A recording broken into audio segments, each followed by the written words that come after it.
So next up, we've got watering a Japanese maple.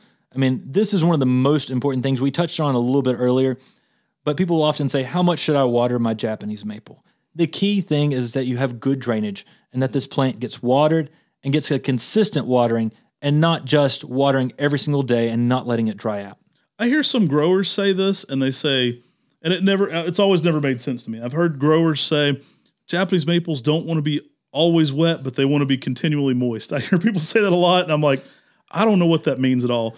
The truth of the matter is Japanese maples don't want to be in boggy or wet feet. So they want to dry out pretty much completely in between watering. So you want to saturate that root ball completely and then let that tree dry out fairly full. I mean, you don't want it to get to the point where it's crispy, but you want that tree to dry out well in between waterings.